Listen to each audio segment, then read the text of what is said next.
Welcome to this journey of one of the most disturbing cases in recorded history of the Ozarks. Before we begin, I invite you to leave a comment about where you're watching from and the exact time you heard this story. We're interested in knowing where and at what times of day or night these documented accounts arrive. The year was 1906, and the rolling hills of the Ozark Mountains concealed more than just their ancient geological secrets. In Washington County, Missouri, where lead mining had flourished since the late 1700s, 13 men vanished without a trace in what would become one of the most perplexing mysteries of the region. Local newspapers referred to it simply as the incident at Blackwater Mine, but official records about what truly happened that October have been curiously absent from county archives. What remains are fragments, personal journals, scattered witness testimonies, and the haunting silence of a sealed well that no one would speak of. The Blackwater Mining Company established operations in 1897 along the southern ridge of Irondale Valley, approximately 14 miles northwest of Potosi. By 1906, it employed nearly 40 men who worked rotating shifts extracting lead and zinc from the deep deposits that had made Missouri the nation's leading producer of these valuable minerals. The mine was considered moderately successful, though hardly exceptional by the standards of the region's more profitable operations near Joplin and the old lead belt around Bonterre. Frederick Holloway, the company's founder and primary investor, had acquired the property after a geological survey indicated promising mineral deposits beneath the limestone karst. The terrain, while challenging, was typical of the Ozark Plateau, riddled with springs, sinkholes, and underground water systems that made mining both promising and precarious. According to surviving company ledgers stored in the Missouri Historical Society, Holloway invested heavily in steam-powered pumps to manage the constant groundwater infiltration that plagued deeper excavations. The records show that throughout 1905 and early 1906, Holloway had been pushing his crews to dig deeper than the established operations in the area. A letter to his investors dated March 1906 speaks of untapped potential at depths others have not dared to explore and promises returns that will rival even the most productive operations in the lead belt.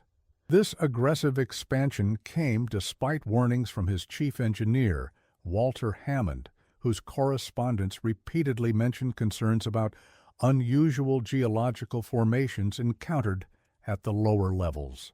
Hammond's technical drawings, preserved in the State Mining Authority archives, show detailed sketches of what he described as non-conforming structures within the limestone matrix at approximately 340 feet below the surface. His notes indicate these formations did not match the expected geological strata of the region. Most telling is his final report, dated September 29, 1906, just weeks before the disappearances, which states, "I cannot in good conscience recommend further excavation below the current working depth without more thorough geological assessment. The rock face shows indications of previous disturbance inconsistent with the natural formation processes." Holloway apparently dismissed these concerns. Payroll records indicate Hammond was replaced in early October by Robert Finch, a younger engineer with less experience, but who, according to his letters to family members, was eager to make a name for himself in the industry. Finch's appointment coincided with the beginning of the new lateral tunnel where the 13 miners would later vanish.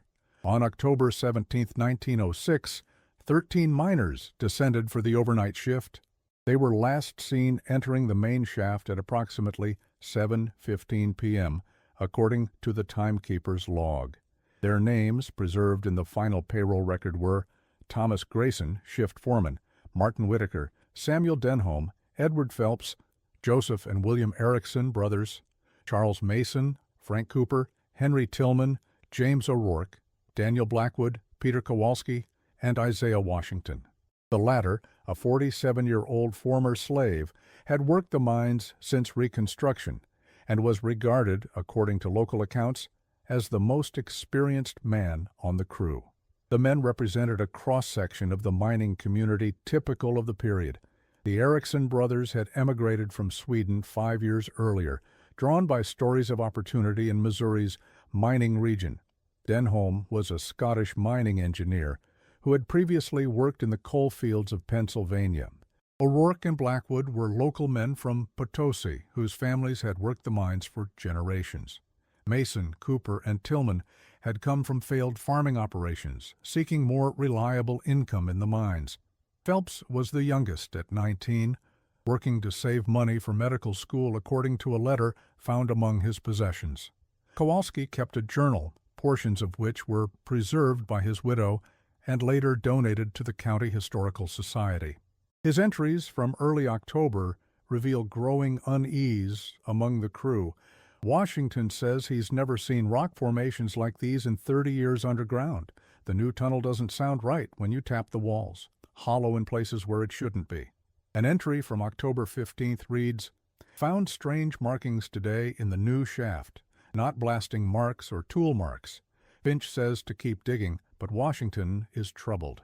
Says they look like writing of some kind, but no language he knows."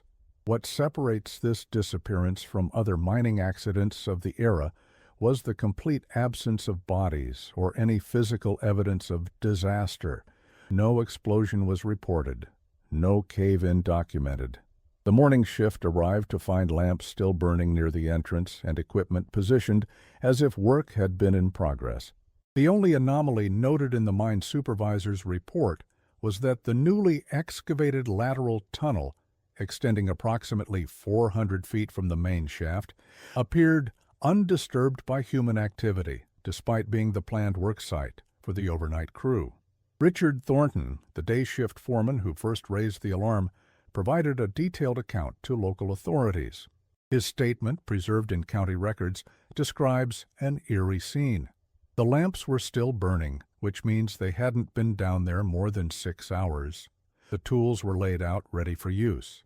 Their personal effects, tobacco pouches, a few photographs, Eriksson's Swedish prayer book, all still there at the rest area. It was as if they walked away for just a moment and intended to return. But the strangest thing was the silence. Mines are never completely quiet. There's always water dripping, timbers creaking. But that morning, standing in that tunnel, it was like the earth was holding its breath. The initial search involved the remaining mine employees, focusing on the main shaft and known side tunnels.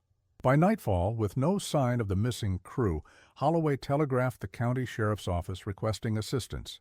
Sheriff Walter Prescott arrived the following morning with 4 deputies and organized a more systematic search, including the older sections of the mine that had been abandoned as the operation moved deeper. Prescott's official report, filed on October 19th, notes, "No evidence of collapse or flooding. Air quality normal according to Canary test. No signs of violence or struggle." The missing men appear to have simply vanished while on shift. He recommended bringing in mine rescue specialists from St. Louis, a suggestion Holloway initially resisted before reluctantly agreeing when pressure from the miners' families increased. Most disturbing, perhaps, was the discovery made by search parties on the 3rd day of investigation, a previously undocumented well shaft, measuring approximately 6 feet in diameter, which appeared to intersect with the new tunnel at its furthest point. According to Edwin Parker, the county mine inspector called to the scene, this vertical shaft appeared to be of considerable age and unknown origin, clearly not part of the sanctioned mining operation. His official report, dated October 21, 1906, contains the only governmental acknowledgement of the structure. Parker's full report, more detailed than previously believed, was discovered in 2002 during a renovation of the county courthouse. Filed separately from the main investigation documents, it contains observations omitted from public records. Parker wrote, "The vertical shaft appears to have been deliberately concealed behind a thin wall of native stone, which had been recently breached. The wall construction is inconsistent with mining company methods, utilizing a distinctive herringbone pattern unknown in modern mining practice. The stones themselves contain unusual markings or carvings, possibly decorative, but unlike any indigenous patterns familiar to this inspector.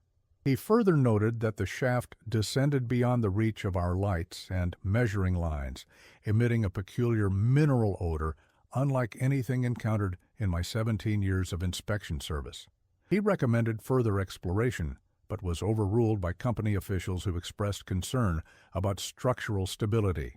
This detail comes not from Parker's public report, but from his personal correspondence with State Mining Commissioner Robert Walton, preserved in the latter's papers at the State Historical Society of Missouri. Parker's letter to Walton, dated October 22nd, reveals his frustration. I am convinced the disappearance of these men is directly related to this shaft. The company's reluctance to thoroughly investigate is troubling. Holloway seems more concerned with sealing the shaft than finding his men. I cannot help but wonder if he had prior knowledge of the structure and what it might contain. His behavior suggests a man hiding something rather than one seeking answers. Walton's response, dated October 24th, is equally revealing. Your concerns are noted, but I advise discretion in pursuing this matter. The governor's office has expressed interest in resolving this situation quickly and quietly. There are broader considerations regarding public confidence in the mining industry. Focus your efforts on concluding the investigation with minimal controversy. By October 25th, the search was officially abandoned. No bodies were recovered. No definitive explanation was offered for the men's disappearance. Most curious of all, within 2 weeks of the incident, the entrance to the well shaft had been sealed with a concrete cap and reinforced with iron bands, according to Elias Thompson, one of the workers assigned to the task. Thompson's account, recorded decades later as part of a Works Progress Administration oral history project in 1937, provides the only description of this containment operation. Mr. Holloway himself supervised the sealing, Thompson recalled, brought in men from outside who didn't normally work the mine, had us pour concrete 3 feet thick and bind it with iron, said it was for safety on account of the bad air down there, but I never knew a mine owner to care that much about sealing off a hole unless there was something down there worth keeping in or keeping out. Thompson's account includes previously unreported details about the sealing operation. We worked at night, which wasn't usual practice. Holloway had armed guards posted, said it was to keep out curious locals, but they seemed more concerned with watching us than watching for intruders. None of us were allowed near the shaft itself. They had a tent set up around it, and only the outside men were permitted inside. We just mixed concrete and handed over tools when requested. Strangest job I ever worked. Most disturbing was Thompson's description of what occurred just before the final seal was placed. There was a moment just at dawn on the final day when everyone fell silent. One of the outside men came running out of the tent, white as a sheet. Holloway went in and was there maybe 10 minutes. When he came out, he ordered the final pour immediately with double the iron reinforcement originally planned. I asked one of the outside men what had happened, and he just shook his head and said, "Something moved down there." He wouldn't say another word about it. The Blackwater mine closed permanently in December 1906. Frederick Holloway sold his interests in the property the following year and relocated to Colorado, where records show he invested in silver mining ventures until his death in 1912. The company's assets were liquidated, and the land eventually reverted to agricultural use. Today, little evidence remains of the operation beyond stone foundations of the administrative building and the collapsed entrance to the main shaft, now overgrown with scrub oak and blackberry brambles. Financial records uncovered during research for a 1987 economic history of Missouri mining reveal anomalies in Holloway's transactions following the incident. His sale of the Blackwater property was completed at a significant loss, approximately 60% below market value for comparable operations. More curious was a substantial deposit to his personal account at First National Bank of Denver in February 1907. The source of these funds was listed only as consulting services rendered to USG. Historians speculate this may refer to the United States government, though no official record of such a consulting arrangement has been found in federal archives. What makes this case particularly unsettling is not merely the disappearance itself, but the silence that followed. No memorial service was held. No compensation was recorded for the families of the missing men. Local newspapers, after initial coverage, abruptly ceased reporting on the incident. Even the county death records contain no entries for the 13 miners, as if official acknowledgement of their disappearance had been systematically avoided. This institutional silence extended to the broader community as well. Margaret Erickson, widow of William, wrote in her diary entry of November 12, 1906, "No one will speak of it. Even Pastor Mills avoids mention of William and Joseph in his prayers. It is as if the town has decided they never existed at all." Her diary, maintained until her death in 1931, documents a gradual community-wide reluctance to acknowledge the Blackwater incident. Later entries in Margaret's diary suggest more than social pressure at work. In March 1907, she wrote, "Mr. Sullivan from the bank visited today. Said they were prepared to forgive William's outstanding loans as a courtesy to the widow. When I asked about the company's promised death benefits, he advised me to focus on the future rather than the past. Said there were opportunities for me to relocate to St. Louis if I found local memories too burdensome. It felt more like a suggestion that I should leave than an offer of assistance." By June, her entries took on a more paranoid tone. "I am being watched. The same automobile has passed by the house 3 times today. When I visited William's mother, I noticed a man I didn't recognize watching the house from across the street. When Clara Jenkins mentioned she had heard me asking questions at the company office, she was let go from her position at the Mercantile the following day. The message is clear. Those who speak of Blackwater face consequences." The only substantial investigation came not from authorities, but from James Woodward, a journalist with the St. Louis Post-Dispatch, who traveled to the area in early 1907. His unpublished notes, discovered among his personal papers after his death in 1944, suggest a conspiracy of silence enforced through the economic pressure. "The company owns most businesses in town," he wrote. "Those who speak openly find themselves without work or credit at the Mercantile. But in private, they whisper of sounds from the earth, of things the miners reportedly found in the days before they vanished." Woodward's investigation ended abruptly in February 1907. His final notes include a cryptic entry, "Met with H. last night at the hotel. He provided documents that confirm my suspicions about both the shaft and the company's prior knowledge of it.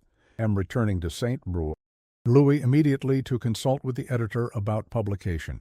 No such article ever appeared in the Post-Dispatch, and Woodward was reassigned to cover state legislative affairs the following week. The documents he referenced were not found among his papers after his death. His personal journal, however, contains a disturbing entry dated February 18, 1907. "2 men visited my boarding house today. They did not identify themselves, but showed credentials suggesting federal authority. They inquired about my interest in the Blackwater matter and strongly advised focusing my journalistic efforts elsewhere. Their manner left little doubt about the seriousness of their advice. When I mentioned the documents provided by H, they exchanged glances that suggested prior knowledge. One stated that my source was mistaken and the materials unreliable. They left with a final warning that pursuing the story further would constitute a matter of national security concern. I have never encountered such interference in my 15 years of reporting." Woodward's notes reference several interviews with miners who had worked previous shifts, though no names are provided.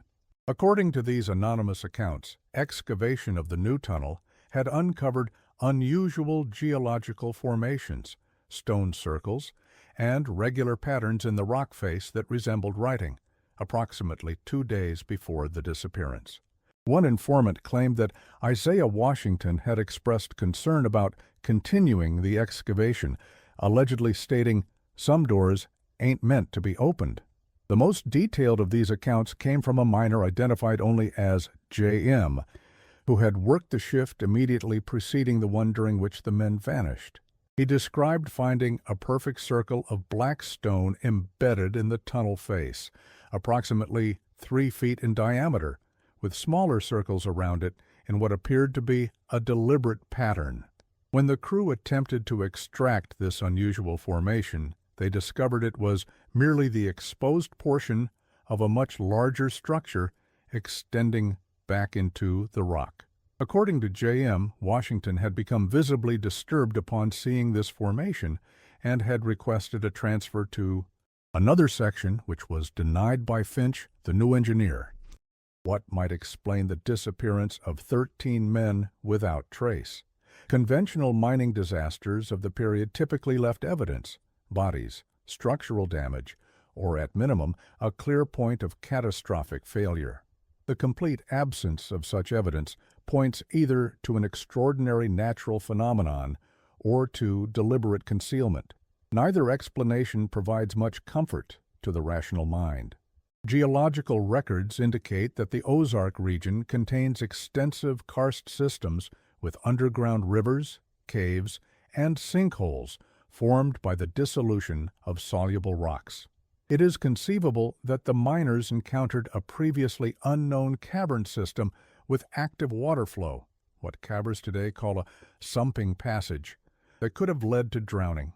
Yet this fails to explain why no bodies ever surfaced downstream, or why company officials reacted with such swift and decisive containment rather than recovery efforts. Dr. Leonard Carmichael, a geologist who conducted extensive surveys of Ozark cave systems in the 1950s, proposed a more specific hypothesis in an unpublished paper found among his research materials at the University of Missouri Archives. Carmichael suggested the possibility of what he termed a pressure inversion cavity, a rare phenomenon where gas-filled chambers exist under unusual pressure conditions within limestone formations. If breached, such a cavity could create a temporary vacuum effect, powerful enough to pull in objects or persons nearby. The sudden equalization of pressure could then trigger structural collapse, sealing the evidence. Carmichael's theory, while geologically plausible, lacks precedent in documented cave explorations.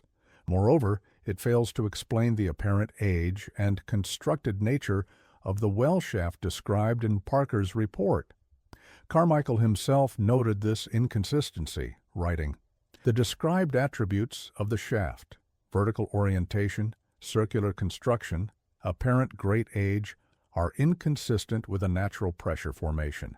If Inspector Parker's observations are accurate, we must consider the possibility of previous human activity at depths considerably greater than the documented historical mining operations in the region." More troubling are the scattered references to unusual phenomena reported in the vicinity of Blackwater Mine both before and after the incident. County clerk records include a petition dated August 1905 from residents of nearby Hopewell, requesting investigation of unnatural sounds emanating from the ground near the mining site. The petition was apparently denied with a marginal note indicating insufficient evidence of public hazard. The petition itself, rediscovered during a county records digitization project in 2010, contains detailed descriptions from multiple households.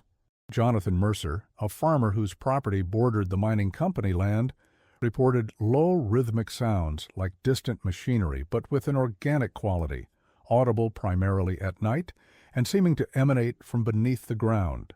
Mary Winslow, a widow who operated a boarding house in Hopewell, described vibrations that caused dishes to rattle on shelves and windows to hum in their frames, occurring at irregular intervals but most commonly between midnight and dawn. Most specific was the account of Reverend Thomas Abernathy, who wrote, "On 3 occasions since May of this year, I have been woken from sleep by what I can only describe as a sensation of dread, accompanied by a low pulsing sound that seems to bypass the ears and resonate directly within the mind itself. On the most recent occurrence, my wife experienced the same sensation, describing it as voices speaking in unison in an unknown language. These experiences coincide with reports from my congregation of livestock becoming agitated without apparent cause and unusual patterns of insomnia throughout the community. Similarly, a report from the Potosi Police Department dated January 1907 documents complaints about strange lights observed at night around the abandoned mine entrance, though no official action was taken beyond recording the incident. The report concludes with the observation that local residents are exercising their imagination rather than their reason, a dismissive sentiment echoed by authorities throughout the limited documentation of the aftermath. Police Chief Harold Monroe, who took these reports, later expressed private doubts about this official dismissal. In a letter to his brother dated March 1907, found among family papers donated to the County Historical Society in 1995, Monroe wrote, "These are reasonable people, not prone to flights of fancy. Mercer has farmed that land for 30 years and never reported anything unusual until last summer. The widow Winslow is as practical a woman as you'll find.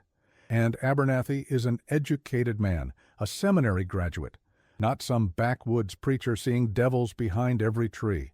Something changed in that valley around the time Holloway started his deeper excavations. And whatever it was, it didn't end when the mine closed. If anything, the phenomena have increased." Monroe's letter continues with a disturbing personal account. "I rode out there myself last week after another report came in. Waited until after midnight, feeling foolish sitting on my horse in the dark. Was about to leave when I felt it, a vibration coming up through the ground, through my horse's hooves and into my bones. Poor animal nearly threw me, he was so spooked. Then came the sound just as they described it, not quite heard with the ears, but felt inside the head. Like many voices speaking words you almost recognize, but can't quite grasp. And then the lights, not like lanterns or fires, but a pulsing glow from the direction of the sealed mine entrance, changing colors from blue to green to a purple I've never seen before or since. I'm not a superstitious man, as you know, but I tell you, Stephen, there's something in that ground that shouldn't be disturbed. I understand now why people are leaving the area. I've half a mind to join them." Perhaps most significant is a geological survey conducted in 1919 by the Missouri Bureau of Geology and Mines, which identified unusual magnetic anomalies in the immediate vicinity of the former Blackwater operation. The report notes that instruments behaved erratically within approximately 300 yards of the sealed shaft, but attributes this to probable high mineral content in the underlying strata. No further investigation was pursued. The lead researcher, Dr. William Hubbard, apparently had concerns about this explanation. His personal field journal, donated to Washington University in St. Louis by his daughter in 1967, contains observations omitted from the official report. The magnetic disturbance cannot be attributed to known mineral deposits consistent with the region's geology. The pattern is highly localized and exhibits rhythmic fluctuations rather than the constant deviation one would expect from a static mineral presence. Most curious is the circular pattern of the anomaly, centered precisely on the location of the sealed shaft according to our guides. Whatever is causing this disturbance appears to be active rather than passive in nature. Hubbard's journal entries become increasingly speculative, suggesting he conducted unauthorized return visits to the site. Third night of observations complete. The magnetic anomalies intensify between 2 and 4 OM, correlating with the subjective sensations reported by local residents. During peak fluctuation periods, I experienced unusual auditory phenomena, not external sounds, but what I can only describe as internal resonances, as if the magnetic field is somehow interacting directly with the neural tissue.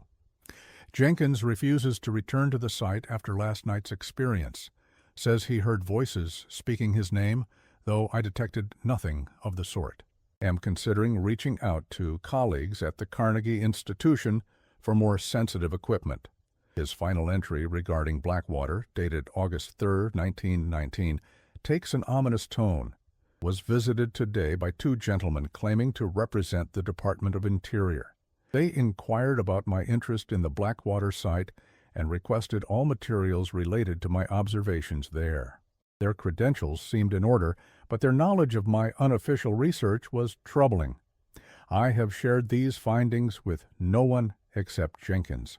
They informed me the area has been designated as sensitive due to potential subsurface instability, and further civilian research is prohibited.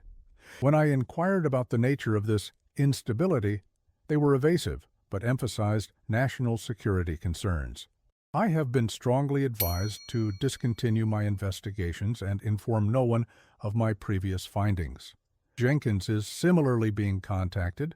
I fear professional consequences if I persist. The final documented reference to the Blackwater incident comes from an unexpected source. In 1962, during construction of a farm access road approximately 1 mile from the former mine site, workers uncovered a metal container buried approximately 3 feet below the surface. Inside was a journal, water-damaged but partially legible, belonging to Thomas Grayson, the shift foreman who disappeared with his crew. The journal was reportedly confiscated by individuals claiming to represent the U.S. Geological Survey, though no record of this acquisition appears in USGS archives. However, one of the construction workers, Vernon Mitchell, claimed to have read portions of the journal before its confiscation. In a recorded interview with local historian Margaret Keller in 1978, Mitchell recalled, "It was mostly daily notes about mining operations. Boring stuff. But the last few entries were different. Grayson wrote about finding a vertical shaft that wasn't on any of their maps. Said they could hear water moving far below, but something else too. Said Washington thought they should seal it up, but the company wanted them to explore it. The final entry just said, 'We go down tonight.'"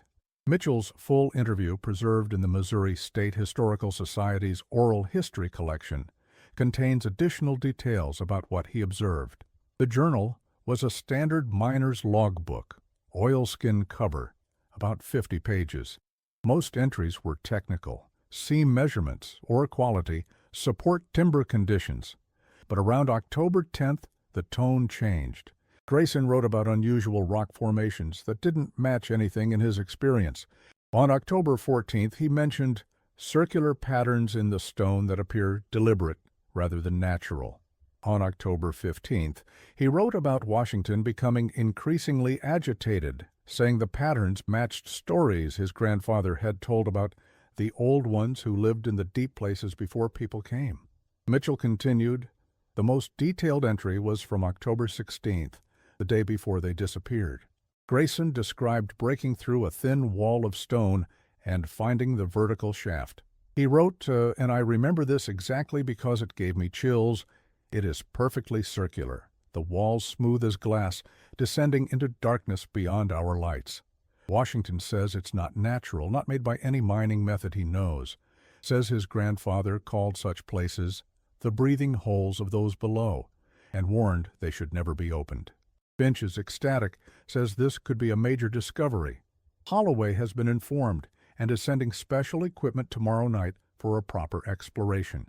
Washington wanted to wall it up immediately, but was overruled. I share his unease. There is a sound coming from below, not water, though we can hear that too, but something else, something rhythmic, almost like breathing, but too slow for any living creature I know. We go down tonight for a preliminary assessment before the special equipment arrives. Against my better judgment, but orders are orders. Mitchell's account has never been officially verified, and skeptics point to the convenient disappearance of the primary source material. Yet his description aligns with the limited contemporary documentation from 1906, particularly Mine Inspector Parker's reference to an unknown vertical shaft. If authentic, Grayson's journal suggests that the miners did indeed enter the mysterious well of their own accord, rather than falling victim to a conventional mining accident.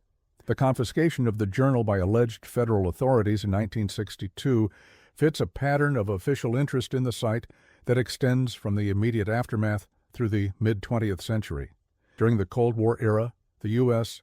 government showed increased interest in unusual geological formations throughout the country, partly due to their potential for military applications such as secure communications facilities or weapons testing. However, the specific interest in Blackwater, if indeed it was federal rather than private, suggests something beyond routine geological assessment. This brings us to the central disturbing question. What did they find there? And why was the response not to explore further, but to seal the shaft permanently with such apparent urgency?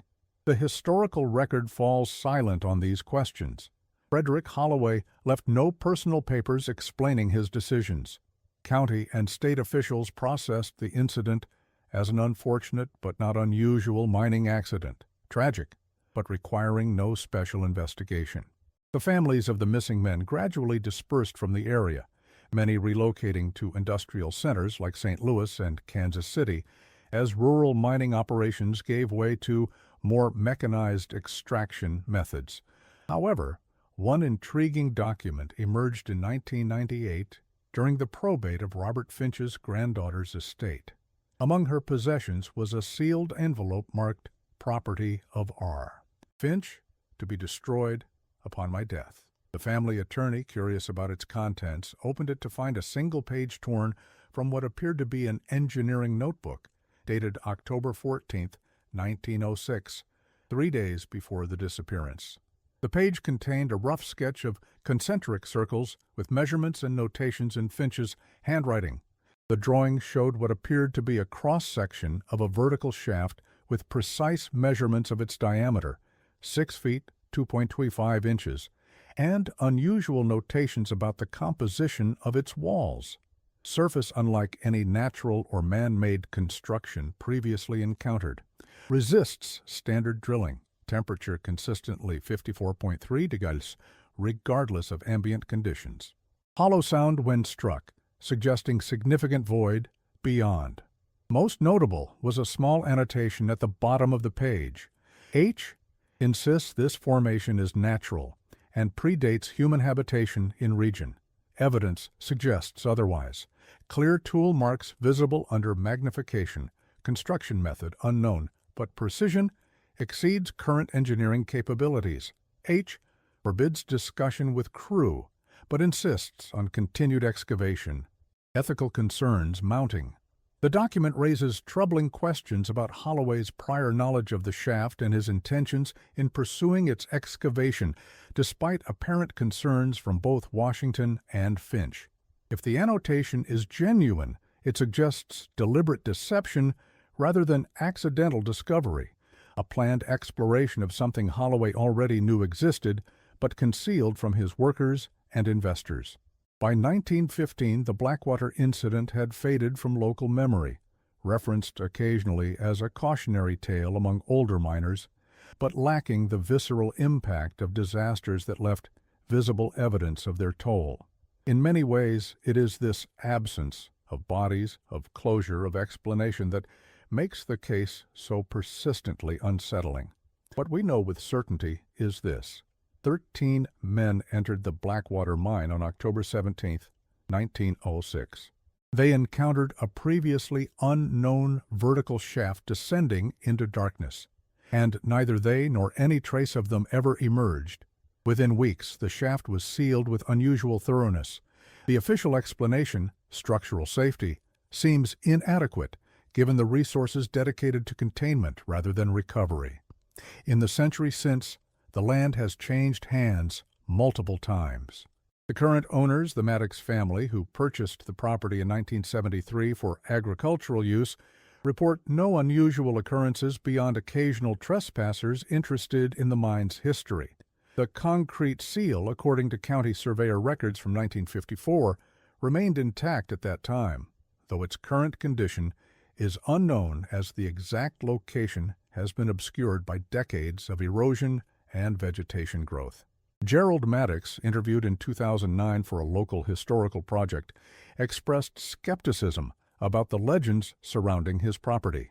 "People have been telling ghost stories about this land since we bought it. We've never experienced anything unusual, no strange lights, no mysterious sounds, nothing like what you hear in the old stories. Just good farmland, with some rocky areas where the mine used to be." We found old equipment pieces occasionally when plowing, but nothing remarkable. However, his son Michael offered a somewhat different perspective in a separate interview. Dad doesn't like to talk about it because he doesn't want people trespassing. But there's a section on the North Ridge where nothing will grow. Perfect circle, about 20 feet across. Soil tests show nothing unusual. pH is normal, no heavy metal contamination you'd expect from mining runoff. But nothing takes root there, and the livestock won't go near it. Dad fenced it off years ago because we lost 2 cows there in '76. They wandered into that area and just dropped dead. No visible cause. Vet was baffled. After the second one, Dad put up the fence and we don't talk about it. When pressed about the location of this anomalous area relative to the old mine workings, Michael Maddox became notably reticent. I've said more than I should. Dad would be furious. Let's just say there are good reasons we keep people away from that section of the property, and it's not just about liability for old mine shafts. Perhaps the most telling aspect of this case is how it differs from other mining disasters of the era. The early 1900s saw numerous tragic accidents throughout America's mining regions, from coal dust explosions to structural collapses. These incidents, while devastating, followed recognizable patterns and left physical evidence of their cause. Bodies were recovered. Investigations identified points of failure. Blame was assigned whether to natural forces, equipment malfunction, or human error. The historical record documents several mining disasters in Missouri during this period. In 1904, an explosion at the cast mine near Bevier killed 16 miners, but their bodies were recovered, and the cause, methane gas ignition, clearly established. In 1910, flooding at the North Star mine in Joplin claimed 4 lives, with all bodies eventually found and proper funerals conducted. Each tragedy, while devastating to the affected families and communities, provided the closure of known causes and recovered remains. The Blackwater disappearance fits none of these patterns. Its exceptional nature lies not in the number of victims. 13 deaths would have been considered serious, but not extraordinary for the period, but in the complete absence of explanation or physical evidence. It stands apart as an anomaly, a tear in the fabric of rational understanding that has never been mended. In the absence of official explanation, local folklore has inevitably filled the void. Residents of Washington County passed down stories of the hungry earth and warnings to avoid the area around the former mine, particularly after dark. Some claimed to hear whispers from the ground on particularly still nights. Others reported dreams of men trapped not in darkness, but in some illuminated space deep below the surface, unable to find their way back. Martha Collins, a folklorist who conducted interviews in the region during the 1970s, documented numerous stories related to the Blackwater incident. Her unpublished manuscript, Subterranean Narratives of the Missouri Ozarks, catalogs recurring motifs in these tales. The most consistent element across multiple accounts is the description of the miners not as dead, but as taken or kept below. Informants repeatedly use language suggesting the men continue to exist in some alternate state or location, rather than having perished. Many accounts include the belief that the miners occasionally attempt to communicate with the surface world through dreams or unusual sounds heard near the mine site. Collins noted the prevalence of warnings in these stories. Unlike most cautionary tales which serve to protect listeners from physical dangers like drowning or falling, the Blackwater narratives focus on the danger of knowledge itself, of discovering something beneath the earth that humans are not meant to understand. The consistent message across multiple tellings is not, "Be careful in mines," but rather, "Some depths should remain unexplored." These folkloric elements, while lacking empirical validity, point to the psychological impact of unexplained disappearances on close-knit communities. The human mind seeks narrative closure, and when none is provided, it creates explanations, however fantastical, to fill the cognitive gap. One persistent local legend, recorded by folklorist Vance Randolph in his 1947 collection of Ozark folk tales, tells of miners who found an older tunnel made by hands not of our knowing, and were thereafter taken by those who dwell in the deep places. Randolph notes that variations of this story appeared throughout the mining regions of Missouri and Arkansas, often localized to specific mining disasters but sharing common elements of ancient chambers and entities from below. Randolph's field notes, more detailed than his published work, describe an interview with an elderly woman in Potosi who claimed her grandfather had worked at Blackwater before the incident. She recounted her grandfather's description of perfectly round rooms found in the deepest parts of the mine, polished smooth like glass and connected by tunnels too precisely cut to be the work of ordinary men. According to her account, her grandfather requested transfer to another section. After experiencing dreams of tall, thin figures watching him from the shadows following the discovery of these chambers. Such stories might be dismissed as superstitious elaborations were it not for certain unexplained geological anomalies documented in the region. Yet, in this case, the folklore reveals something important, an underlying collective anxiety that what happened to the miners of Blackwater was not just tragic, but somehow unnatural, beyond the expected hazards of an already dangerous profession.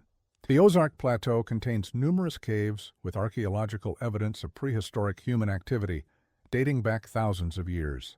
More puzzling are certain cave formations that exhibit what geologist Harold Brooks described in a 1952 paper as non-random patterning inconsistent with natural processes.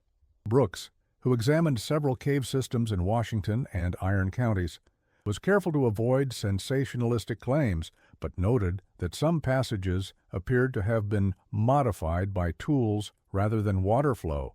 His observations received little scientific attention as the focus of Ozark geology in the mid-20th century shifted toward economic mineral exploitation rather than archaeological investigation. Brooks himself eventually abandoned this line of inquiry, focusing instead on conventional karst formation studies until his retirement in 1968. His field notes, however, contained sketches of what he termed architectural elements found in certain deep cave systems, regular angles, and consistent measurements that he struggled to attribute to natural processes. A colleague of Brooks, Dr. Catherine Phillips, conducted limited follow-up research in the early 1960s. Her findings, published in an obscure journal of speleology, supported Brooks's observations while attempting to provide a more conventional explanation. The seemingly artificial modifications observed in certain Ozark cave systems likely represent the intersection of natural karst processes with unusual geological strata. When water dissolves limestone along the boundary of different rock types, the resulting formations can exhibit surprisingly regular geometric properties that mimic deliberate construction. Phillips's explanation, while geologically sound, failed to account for specific features documented in Brooks's field notes, particularly what he described as inscribed symbols found on certain surfaces. Phillips never addressed these directly, focusing instead on the structural elements that could be explained through conventional geological processes. Her research was not continued after she accepted a position at the University of Arizona in 1964, and the question of these anomalous formations remains unresolved in the scientific literature. Is there a connection between Brooks's observations and whatever the Blackwater miners encountered in 1906? The geographical proximity is suggestive, but far from conclusive.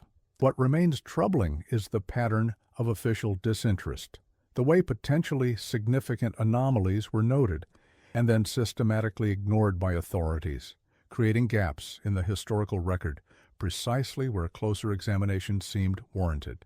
This pattern extended to the immediate aftermath of the Blackwater incident.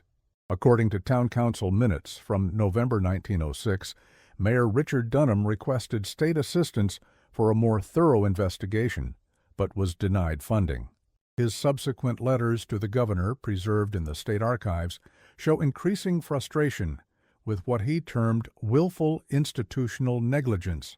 By December, Dunham had ceased his efforts, writing in his final letter that he was advised to consider the matter closed for the good of the community. The phrase, "for the good of the community," appears repeatedly in the limited documentation surrounding the case, suggesting coordinated pressure to suppress further inquiry. This pressure apparently extended to the local newspaper, the Potosi Independent, which published increasingly abbreviated references to the incident, before ceasing coverage entirely by year's end. The paper's editor, William Carrington, left no explanation for this editorial decision in his personal papers, but his subscription to the mining company's advertising would have represented a significant financial relationship in a small regional publication. From a modern perspective, such coordinated suppression suggests either a cover-up of corporate negligence, hardly uncommon in the minimally regulated mining industry of the early 20th century, or a more unusual motive related to whatever was discovered. The former explanation aligns with documented patterns of corporate behavior throughout American industrial history. The latter ventures into more speculative territory, yet is supported by the unusual thoroughness of the containment effort and the absence of any recovery attempt. In 1958, a brief opportunity for clarity emerged when the property's then owner, Joseph Harmon, attempted to expand his cattle operation by clearing the old mine site. According to Harmon's grandson, Michael, workers uncovered what appeared to be the concrete seal described in earlier accounts. Rather than remove it, Harmon was allegedly visited by individuals who identified themselves as federal mining inspectors and advised him to leave the structure undisturbed due to potential subsurface instability. They reportedly provided financial compensation for the inconvenience, though no record of this transaction appears in county property records. Michael Harmon, interviewed in 2001 for a local historical society project, recalled, "Granddad said they weren't like any mining inspectors he'd ever met, more like military men, very formal, wouldn't answer direct questions about what might be down there. Just said it was a matter of public safety and better left alone." The Harmon family complied, redirecting their expansion away from the site and eventually selling the property in 1973. The full interview with Michael Harmon, conducted by local historian Thomas Wellman, contains additional details about this interaction. Granddad said they arrived in government vehicles with Department of Interior markings but wore clothing more consistent with military personnel than civilian officials. They had detailed knowledge of the property, including the precise location of the sealed shaft, despite decades of overgrowth and erosion obscuring surface landmarks. They brought their own equipment, magnetometers, and what Granddad described as listening devices, and spent 3 days conducting surveys before approaching him about preserving the site. Most intriguing was Harmon's description of their demeanor. Granddad was a Korean War veteran, not easily intimidated, but he said there was something about these men that made him uncomfortable. They were polite, but empty was the word he used, like they were reading from a script. When he asked direct questions about what they were concerned might be down there, they would repeat the same phrases about geological instability and public safety considerations. Without elaboration, the financial offer came with paperwork requiring his silence on the matter. He signed because, as he put it, sometimes a man knows when not to push his luck. This incident, if accurately reported, occurred during the height of Cold War tensions when federal authorities exhibited heightened interest in unusual geological formations for potential military applications. However, no documentation of official interest in the Blackwater site appears in declassified federal records from this period. If such interest existed, it remained outside official channels, another gap in a historical record already riddled with unexplained absences. A Freedom of Information Act request filed in 2012 by researchers from the Missouri State University Department of Geology seeking any federal records related to the Blackwater mine received a curious response. After 18 months of administrative delays, the Department of Interior responded that no records existed matching the description provided.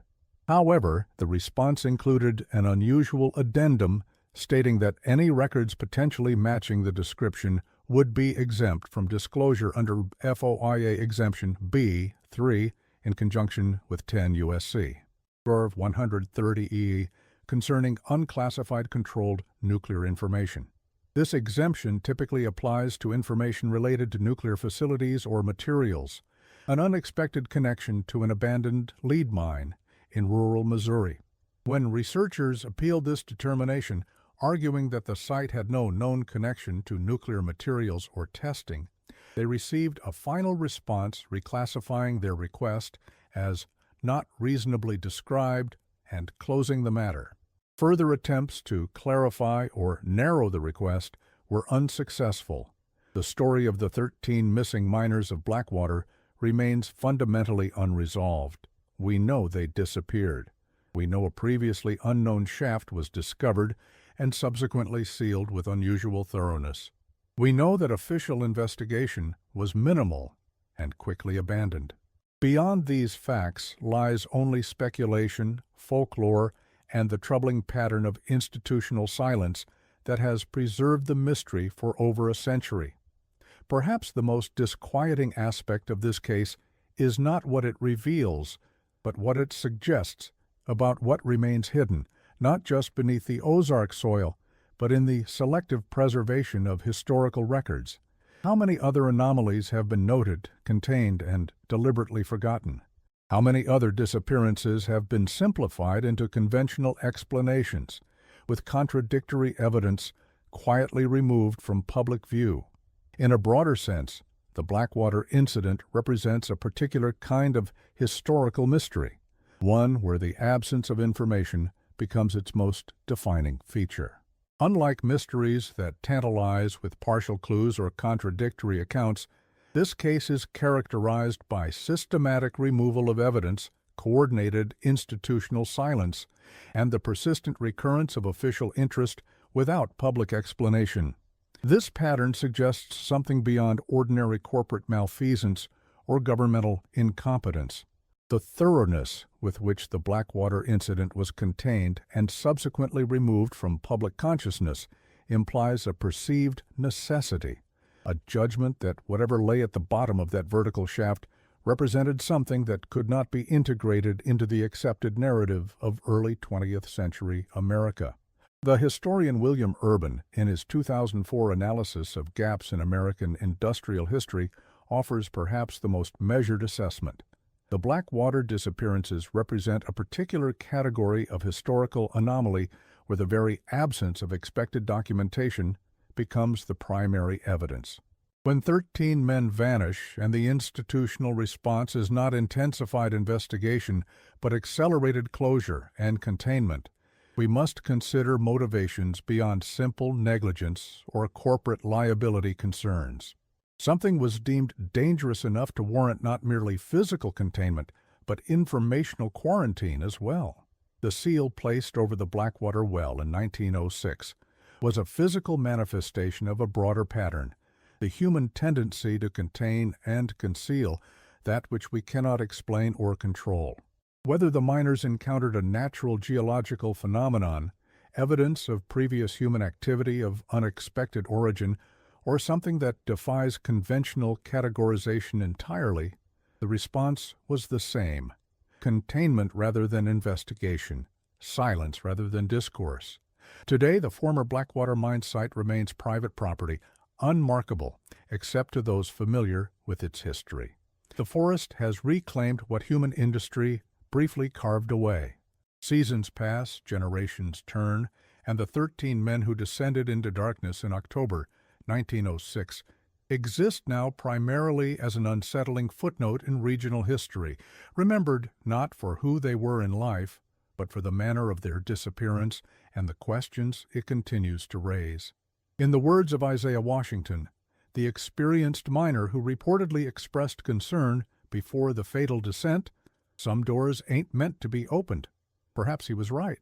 Or perhaps the greater danger lies not in opening such doors, but in sealing them away without understanding what lies beyond, leaving future generations to rediscover what was deliberately forgotten without the context or preparation to comprehend its significance.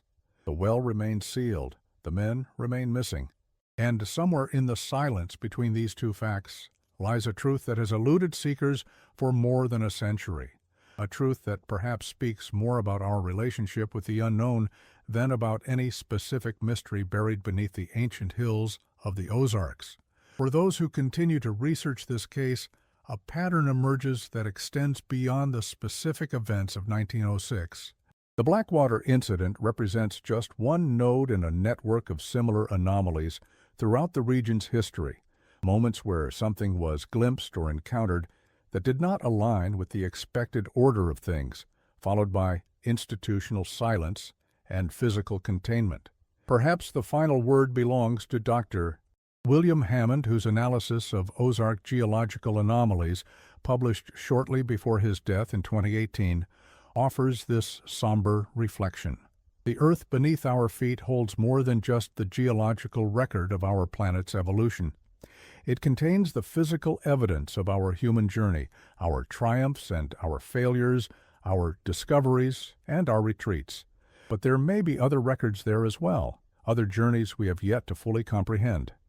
The story of 13 miners who ventured into darkness and never returned reminds us that some chapters of our history remain unread, some questions unanswered, and perhaps, for now, that is as it should be.